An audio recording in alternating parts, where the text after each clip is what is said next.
Nou,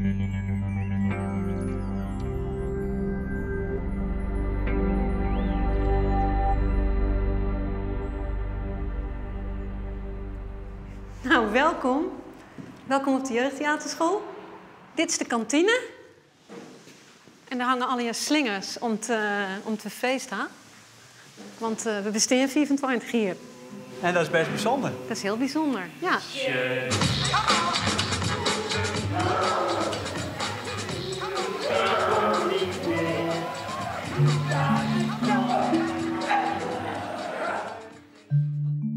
Het wie 1990, dat ik als overjarig jonkje begon aan de jeugdtheaterschool in Ljouwert. Ik zie het in de eerste lichting van dit volslijn naaie theaterinitiatief in Friesland.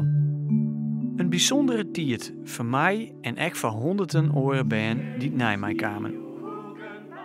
Het theater was uiteindelijk net mijn ding en ik ben verder gegaan als programmamaker bij Omroep Friesland. Omdat de jeugdtheaterschool dit hier 24 jaar bestaat, is dit een aanleiding voor mij om verskaat te belutsenen van doe en no weer eens op te zieken. Ik werk in het amateurtheater en wat mij opvoel weer dat het benam mensen die 50 plus wieren die het in het amateurtoneel belutsen wieren. Toen tochten wij, dat wie ik net alleen, maar er zijn een paar mensen die het ook in het amateurtoneel belutsen wieren, die het zijn, ja, eens maar we tegen wat doen doen, want als we 24 jaar vierders binnen, dan binnen al die mensen die het nou 50 binnen, met pensioen en bejaard, en dan hoort het op mijn theater hier in Friesland. En dat was eens de wichtigste gedachte om te zeggen, we moeten wat met jongeren en theater doen. En dat is uiteindelijk vormgegaan in de jeugdtheaterschool. Hij krijgt een verschrikkelijk verhaal verteld. Ja? Ja? Dus dat wil ik wel een beetje zien. Ja? Prima. Oké. Clear? Concentratie.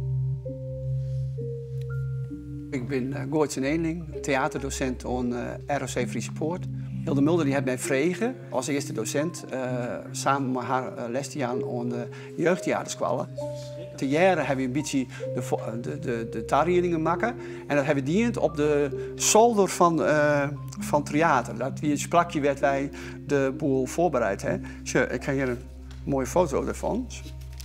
Het is Hilde Mulder en ik op de zolder van theater. 24 jaar lint. En dat is 24 jaar lint, ja. Ik doe 30 en of nog net eens. En ja, ik ben maar gewoon begonnen. En ja, ik heb nog verder net een idee wat de toekomst met verder brengen zou. Maar in de rim van de tijd ben ik er heel tijd meer ingegroeid. En ja, het bijzondere van dit werk vind ik dat ja, er is zoveel mogelijk met deze jonge spelers. Artistiek, qua diepgang, qua mogelijkheden, qua ontwikkeling die die jongeren terugmaken. Dat had me echt nog nooit een moment verveeld in al die 24 jaar. We zien wel een paar dingen dat we zeggen, het moet wel kwalitatief goed wezen. Er moet wel goede lessen worden, dat moet stevig staan. Maar we zijn ook een beetje ontziekje van, nou ja, ik ben natuurlijk ook jonge lui, maar het is natuurlijk ook een beetje ziekje naar de balans tussen het werkje en discipline en aan de andere kant ook lol en plezier. En de zegen is Jezus, de vrucht van uw school. Heilige Maria, bid voor ons zondenaars, nu en in het uur van onze dood. Welkom in Haren bij Rousseau Italia. Wie het sacrament van de wieg tot 3 maal toe onheilig kan beter protestant zijn. Nou, we doen een korte rondleiding. Dit is mijn vrouw, Ima. We hebben dit bedrijf samen. Eigenlijk kleden we de man van top tot teen. En wij hebben wat een link, hè? Ja, dat hebben we zeker. We hebben 25 jaar geleden samen op de jeugdtheaterschool gezeten in Leeuwarden. Henk, dit is Jaron. Beetje bekend, alias Jaron. Ik ben Jean. Ik ben van mijn 13e tot mijn 17e naar de jeugdtheaterschool gegaan. Met de trein vanuit Buitenpost naar Leeuwarden. En dat elke zaterdag. Het op de planken staan, de spanning vooraf, in het decor staan. Er werd een decor gemaakt, er kwam kleding, dat je naar theaters ging, dat je zeg maar het uitvoerende, dat was ontzettend leuk. Je had echt het gevoel van hier wordt theater gemaakt en ik maak daar deel van uit. Wat werd zijn hoofd? Beertering, mij! Roosje! Bierenbrood halen! Maar tast er nog wat mee? Nou, niet direct. Al heb ik wel de indruk dat door wat je daar gedaan hebt en door dat wat je daar geleerd hebt, je daar in je dagelijks leven, wat je dan ook doet, wel iets aan hebt. Je kunt makkelijk je presenteren, je bent niet snel bang om voor een groep te spreken.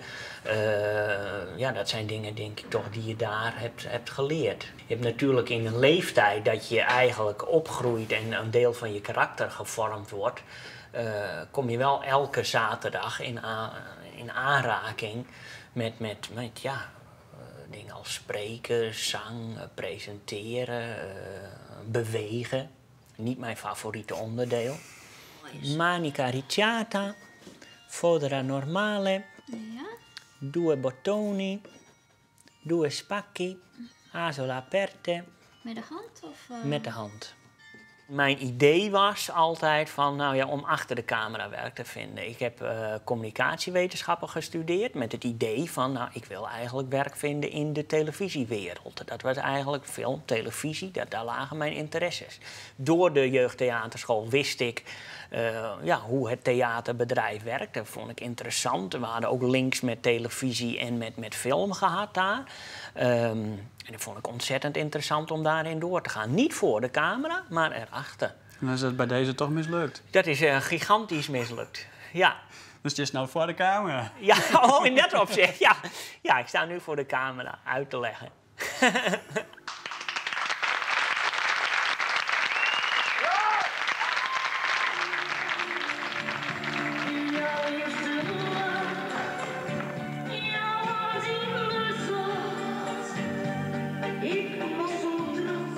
Ik schrijf een dagboek. Eens zal men dit dagboek terugvinden. En misschien dat de mensen dan zullen begrijpen wat een hel het is om een intellectueel van 3-4 jaar oud te zijn. Ik had van het begin af aan altijd heel bot geweest van verjonging, jonge mensen die het mooie, spannende, bijzondere dingen doen. Vernijende dingen in deze provincie. Ja, dat is gewoon heel wichtig. Daar leer ik echt heel bot in. Want het theater hier in de provincie had toch wel heel lang heel behoudend en traditioneel geweest. En ik vond het altijd heel wichtig om daar variatie in te brengen. De naam is Peter Siebenga. 50 jaar oud, muzikus, tekstschrijver en oorzetter voor theater. De eerste voorstelling heb ik muziek voor dien. Toen had er een heel skoft west, daar had ik wat minder dien. En de laatste jaren ben ik wel wat vaker in beeld bij de jeugdtheaterschool. Is het bijzonder dat Friesland een jeugdtheaterschool had die het zo goed doet?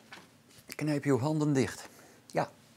Want ik ben er eigenlijk van overtuigd dat los van dat het fijn is als een provincie of een land een structureel inzet voor een infrastructuur voor kunst. Het hing het altijd van toch een paar goede mensen die de Tosken er echt inzetten. En die krediet wil ik gewoon heel duidelijk aan Hilde Mulder. Ja, want die is altijd de grote onjaaier geweest. Ik ben Corine van Eyck en ik werk bij Opera Spanga als artistiek leider, regisseur. Ik ben aan de jeugdtheaterschool verbonden geweest vanaf begin 1990 tot 95, 96 zo ongeveer. Ik gaf toneelles. Kijk, het is natuurlijk heel de levenswerk. Dat zegt ook wel wat. Wat dat betreft is het denk ik te vergelijken met de Opera Spanga. Weet je wel, gewoon twee van die wijven, eigenzinnige wijven, hop, die doen waarvan zij zelf vinden dat het zo hoort. Nou, dit is een van de twee kantoren. Maar net een heel soort kantoren, want het gaat hier net om het kantoorwerk, maar het gaat hier zelfs om de lessen en de producties die het van maatje. Nou, Ja, je hing alle jaren affiches. Daar ben ik aardig bekend om.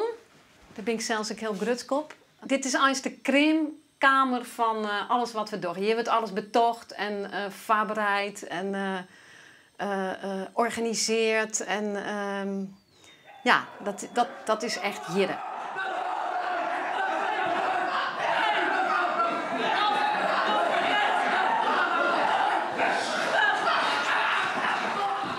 Ja, ik voel dat hij van mij houdt.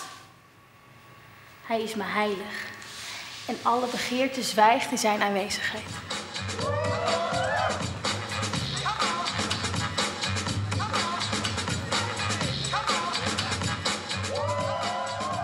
Is er sprake van een heeg niveau op een jeugdjaarschool? Ja, vind ik wel.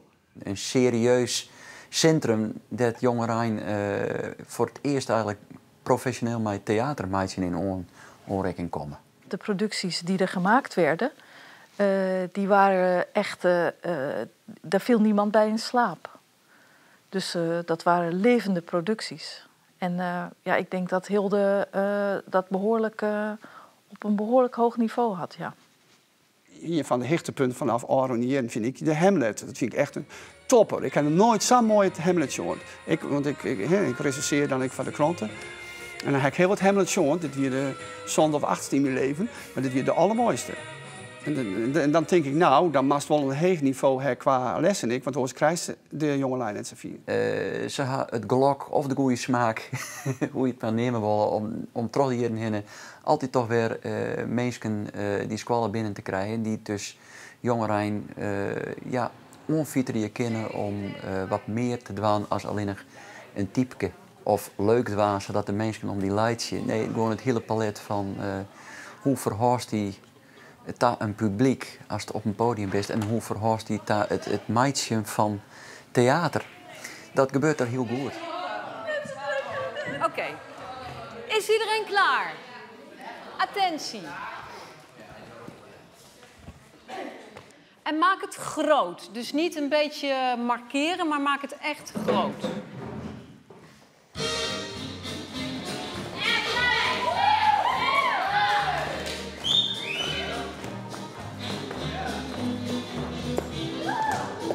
Ik ben Kevin Postma, ik ben 16 jaar en ik zit nu 5 jaar op de jeugdtheaterschool. Het is een belangrijk iets in mijn leven. Ik bedoel, zaterdags dan ga ik dus naar de jeugdtheaterschool en daar kijk ik ook elke keer naar uit.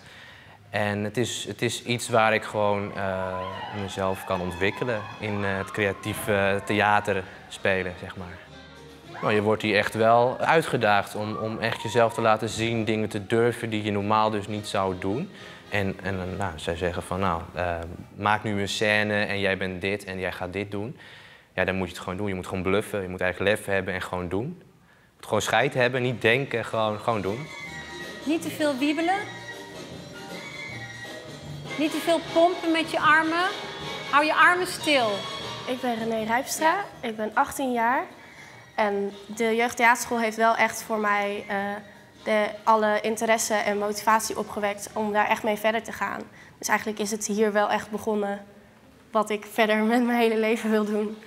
En hier heb ik altijd het idee dat ze je echt iets willen leren en dat je echt aanwijzingen krijgt zodat je het beter kan doen. En nog een keer, op die manier vind ik het heel interessant.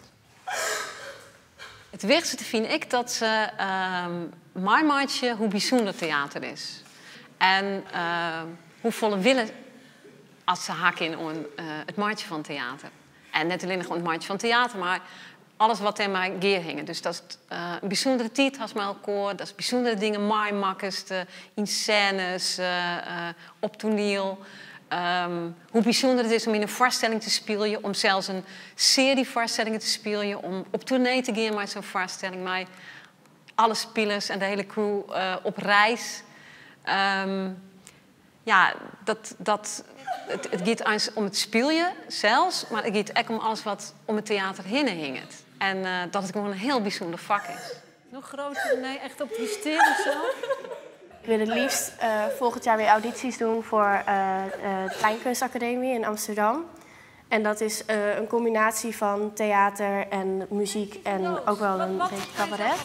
En dat vind ik wel echt de leukste dingen. En dat dan samen, daar wil ik heel graag in verder groeien.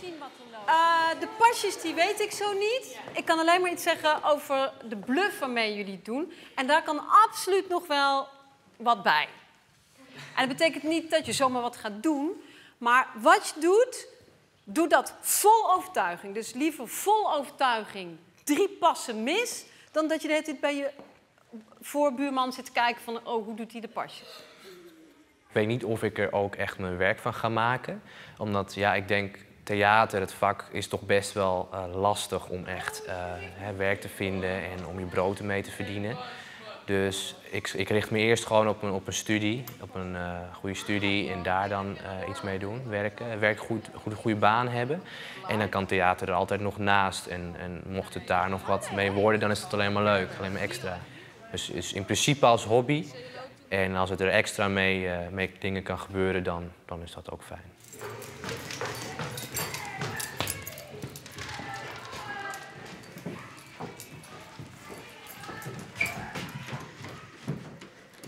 Nou, dit is de zouder, maar allerhande spul. Hier hing het 25 hier kleren en het is heel mooi oprommen, staat je hem sjoggen. En ja, dit is wel het... Waar de acteurs is dit het leukste plakje van de squallen, denk ik. Ja, het binnen gewoon echt hele mooie kleren die we altijd in de voorstelling zagen. Die Smit stek net samen fut. Ja, dit is echt een soort schatkamer, zeg ik maar zeggen. Ja, en omdat er 24 hierbij zit, wist ik zo'n beetje haast alles wat het er zeer van. Ja, ik weet van haast alle kleren uit welke voorstelling het komt en wat het droegen had. Dat is heel bijzonder. Oké, nou dat is een poging. Ja, die kleren weet ik net meer als die er hing. Nou, wacht eens even. Deze jas bij Gelieks, die is van de publiciteitsfoto van het bijzondere leven van Hilletje Jans. En dat is de voorstelling Westo in Spielhaast. Als die publiciteitsfoto opziek is, dan is dit de jas die dat Famke oorn hier. Dat wie doen Lieds Famke. Ja, die is inmiddels in de 20 of zo. Leuk, hè? Fantastisch. Ja.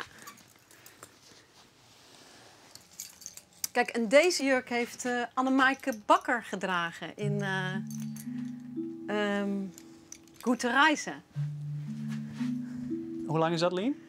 Ja, dat is al even niet, hè? Dat weet ik zo even net. Ik denk in eerder als het zien. Dat weet ze waarschijnlijk nog wel. Leuk, hè?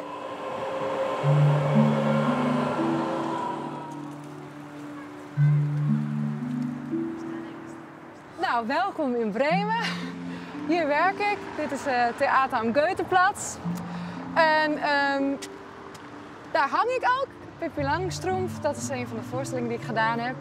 En ja, loop maar even naar binnen, dan kan ik je de rest van het theater laten zien.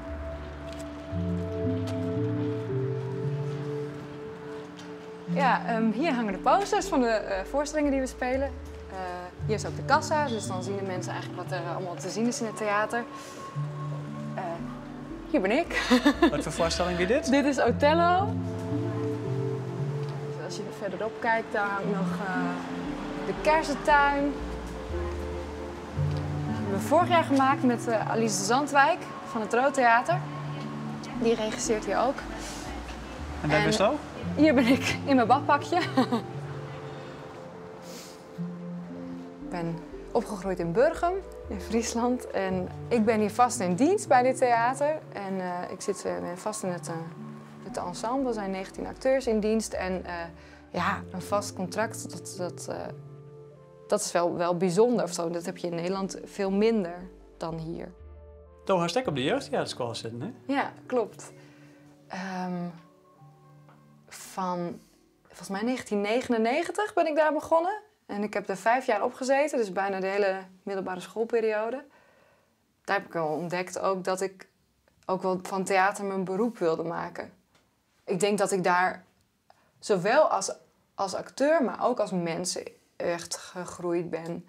Je hele fantasie gaat gewoon open en wordt daar gewoon aangeboord. En dat is denk ik ook wat ik zo leuk vind aan spelen. Namelijk gewoon die duizenden werelden die er ook nog bestaan, behalve deze ene wereld waar we met z'n allen in leven. En de lust om te spelen, ja, die heb ik daar heel erg geleerd. En die ben ik, godzijdank, nooit kwijtgeraakt. Ja. Dus dan denk ik ook wel, ja, ik ben gewoon nog steeds een kind. Ik kan gewoon nog steeds de hele dag doen of ik iemand anders ben. Ja. Ideale baan dus. Ja, eigenlijk wel, ja. In Liebe, tief entbrannt, zu Jason. Nie hätte sie zum Mord am eigenen Vater verlockt die Töchter des Pelias. Nie hätte sie Korinth mit Mann und Kindern. Wij bespelen dit theater. Dus dat is in Duitsland heb je het stadtheatersysteem. Dus dat is anders dan in Nederland. In Nederland maak je iets en dan ga je op tour. Dat doen wij niet. We toeren niet. Daarvoor is Duitsland ook veel te groot. Dus wij zijn hier het repertoiregezelschap hier. En wij maken aan de lopende band door voorstellingen. En zo bouw je aan een repertoire.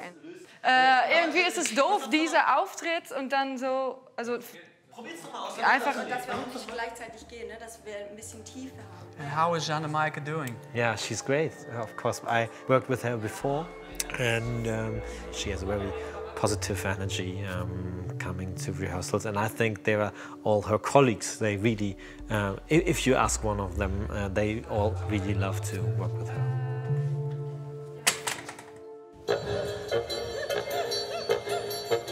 We zijn nu bezig met de dansavond en dat is in samenwerking met de jeugddansopleiding en het Fries Jeugdorkest. En het verhaal dat achter de voorstelling ligt gaat over jongeren die naar een dansavond gaan. Wat lijkt op een soort van bal van vroeger. En die jongeren die zijn daar, de een is verliefd op de ander, maar die is dan weer verliefd op die, maar die zoent dan weer met die. Dus zo zijn er allemaal onderlinge relaties. En daardoorheen wordt dus gespeeld door het orkest en er wordt ook gezongen. En er zijn ook allerlei dansers dus en die spelen ook mee. En wij gaan ook aan het dansen, dus dat wordt ook nog interessant. En ja, zo komen muziek, dans en theater dus eigenlijk een soort van samen. En nou, dat wordt met 100 jongeren gedaan in totaal. Dus 60 muzikanten van het Fries Jeugdorkest, 20 acteurs en 20 dansers. Dus het is wel heel massaal, maar heel leuk. Ja, maar lukt het? Nee, het lukt. Misschien moet het bovenste knop. Het ziet er wel apart uit. Ik vind wel dat de jeugdtheaterskwallen wat teweeggebracht had hier in Friesland. Dat er een oorvorm van theater toch de jeugdtheaterskwallen te zien is en makker wordt dan op oren plakken hier in Friesland. En het bijzondere hier op Squallen vind ik dat wij toch heel dan het is best om te werken met jongeren. Wij werken met jongeren, of ik werk in elk geval met jongeren, zo had ik echt mijn volwassenen werkjes zo. Dus wij pakken theater echt aan als we de mensen weten waar wij werken, geen jong. Dus we nemen ze heel serieus. En we werken echt met situaties en scènes die het volwassen binnen. En vanzelfs wel vertaald naar de belevingswereld van jongeren. Maar het is zeker net kinderachtig of zo. Ik zit mij voor het vensterglas onnoemelijk te vervelen. En je wou zeker dat je 2 hondjes was. Dan kon je samen spelen.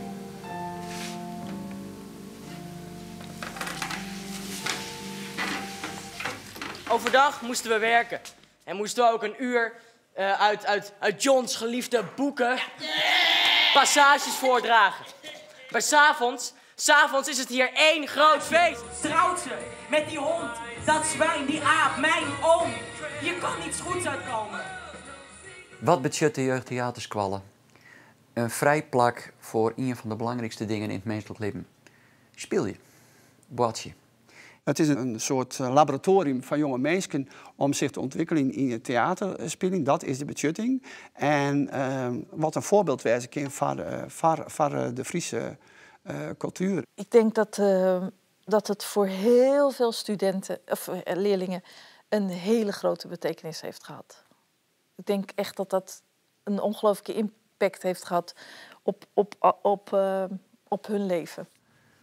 Het is verschrikkelijk goed dat benam op een leeftijd werd het heel leven sowieso heel over alle bogen in de war stuurt, namelijk in de puberteit, zonder te psychologiseren, is het heel leuk dat er dus een plak is van raak hier maar in de war. Doe het hier maar allemaal verkeerd. En nu weer goed. En nou weer doorzetten. Dat betekent de jeugdtheaterschool. Een vrijplaats voor al die geweldige dingen wat wij zo verschrikkelijk terug in een waarheid zien. Wat ik het allerleukste vind aan theater is dat... ja, zeker als 12, 13, 14, 15 bent, dat er middels theater ook een heel soort leren kist over die cels. En het gaat nooit over die cels, maar terug dat het altijd een personage speelt bij gelijks. Kist wel oren dingen dwaan, oren dingen mindmarchen dan in het duistere lim. Welkom op het Friesland College. Wij repeteren deze week hier. Ja, dit is de poster van de dansavond. En wij gaan jullie even wat laten zien. Dus kom maar mee. Nou, wie ik 2 maanden bij een repetitie van Jim. Wat is er nou in de tussentijd al je verloren? Een heleboel. Ja, nou, eigenlijk de hele voorstelling is al bijna af eigenlijk. We moeten nog alleen puntjes op de i zetten. En er is veel meer een rode draad door het verhaal heen. Precies. Iedereen heeft nou een kostuum. De meisjes hebben jurken aan. Ja, dit is mijn jurk. Ik heb de schoentjes heb ik er ook al bij. Jij hebt ook je schoenen aan. Ik heb mijn schoenen ook al aan. Mijn jasje en ik heb ook nog een blouse, stropdas. En een bijpassende trainingsbroek? Ja, nee, die gaat er dus niet in. Maar er komt nog een normale pantalonbroek. Dit is de backstage. En dit is waar wij repeteren. Dit is wel echt al hoe het gevormd wordt, zeg maar. Ja. Dit is dan de dansvloer waar gedanst wordt. En hiervoor, bij de microfoons, dan worden dan de monologen gedaan van de tekstacteurs. Ja. En de dansers die hebben ook choreografieën die dan tussendoor worden gedaan. Ja. Ja, het is niet dat het mislukt is, maar het is dus ook niet echt gelukt.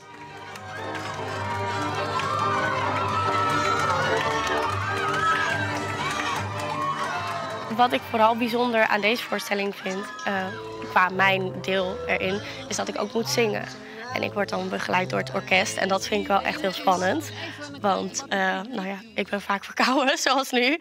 En daar moet ik wel echt even op letten en zo. En natuurlijk, omdat het in de grote zaal van Harmonie is, vind ik dat wel extra spannend. Zijn er mensen met deodorant in hun tas? Weet iemand misschien of er hier condooms zijn te krijgen? Alsjeblieft. Ja, alsjeblieft. Iemand, alsjeblieft. Dit is mijn eerste grote productie eigenlijk waar ik aan meedoe. Het is toch wel even spannend, toch? Je doet het maar 2 keer, dus het moet ook echt wel even knallen.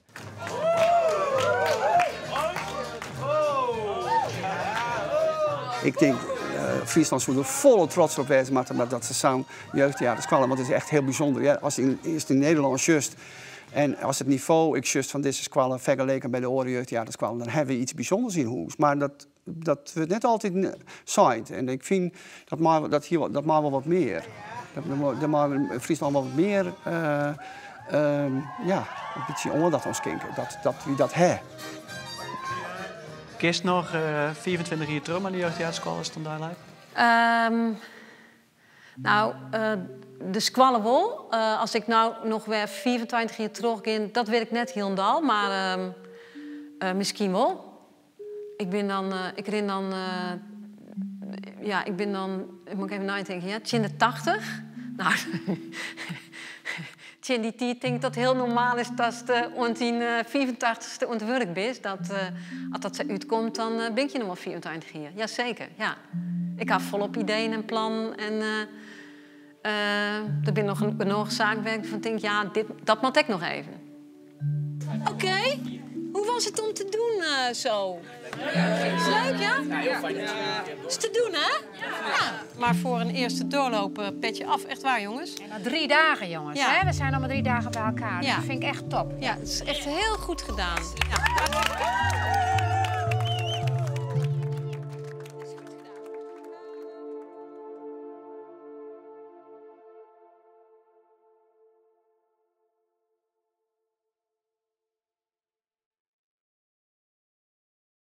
uniek is natuurlijk ook dat ze het huis Oranje-Nassau, het hong on traditie voortzet had. Dus zonder Maria-Louise hier in Wijno, Willem-Alexander net op het troon gaan. Nou ja, dat kun je wel stellen, ja. Dat klopt. Ja.